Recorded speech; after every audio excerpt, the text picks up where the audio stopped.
Okay, we are about to see a very cool property. 7.61 acres. It's surveyed with the corners marked, borders National Forest along its north side for 250 feet. Along its south side, it borders the easement road and National Forest for about 250 feet. Stunning tract. We are parked on the cleared site, which is about 200 feet or so into the property. We're facing north, and I believe we're going to fly southerly to really begin the video. As we look to the north, the property keeps going for about another 1,000 feet, and then you've got National Forest. So with this property, not only do you have a private site um, for your own building, camping, and hunting and all that, but you have direct access into tens of thousands of acres of additional public land in that National Forest that you can use for hunting and camping and trail riding, and they've got rivers and creeks and everything else. So it's awesome. Okay, that's the easement road. We're actually over the National Forest, looking northerly down at the easement road. Um, Property begins essentially at the easement road. And so as we look north, you can see the private driveway, which goes way up into the property to the cleared site.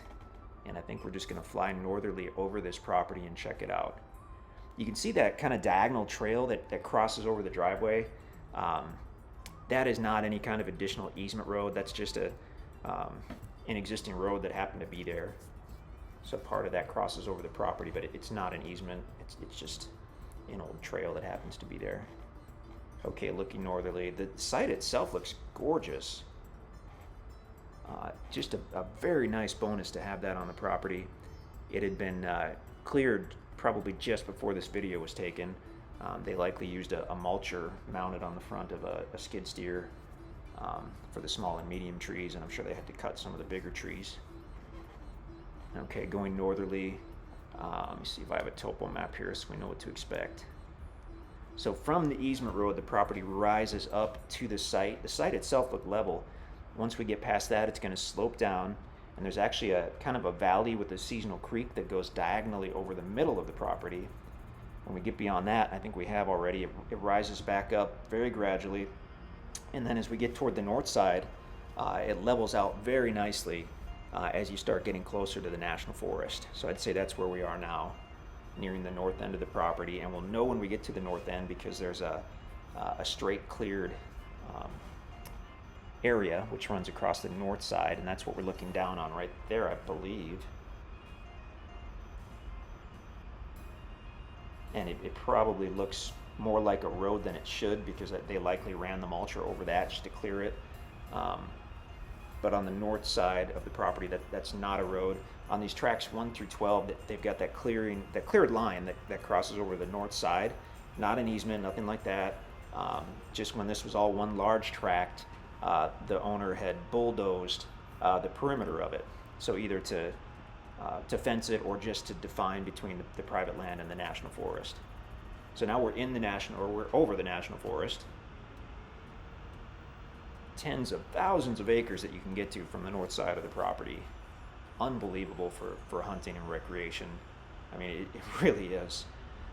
Looking essentially westerly and then panning around. You can see what looks like the roof of an old hunting cabin there. It's kind of cool. Not on the property, but just kind of neat.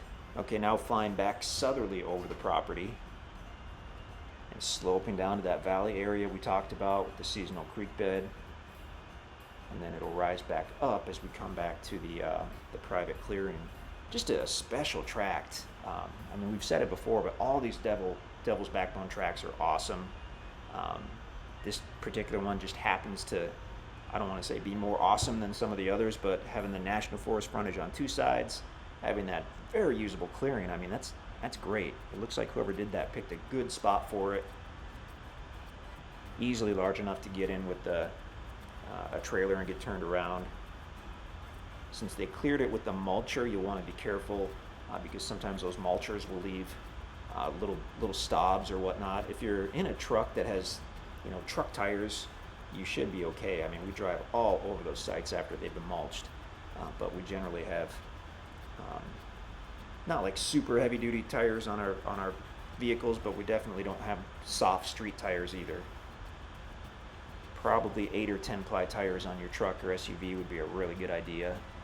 That's on any gravel road in general anyway. So now as we're looking easterly, that's the easement road. Property on the left, another section of the National Forest on the right. And then going back probably to look at the cleared site. So you can see the driveway and that diagonal road that kind of intersects it. That's what we had mentioned before. And you'll see that when you look at the aerial photos.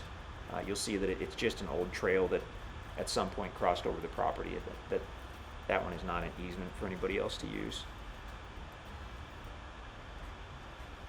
So it looks like just dirt down there, but a lot of it is the mulched up trees and some of the brush and whatnot.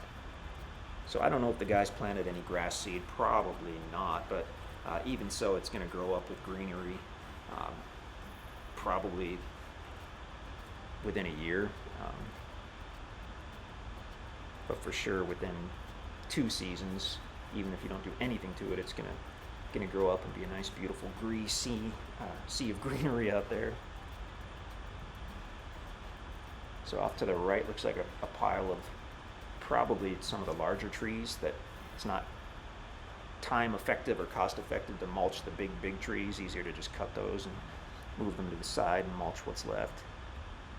Very usable property, love it. That's tract 11 at the Devil's Backbone, surveyed with the corners marked. National Forest frontage, access on both sides to the National Forest. Amazing property. Can't say enough about this tract. If you have any questions, let us know. We would certainly love to talk to you about this one, or if it's sold, then we apologize, and we'll try to find you something else, but it probably won't be this nice.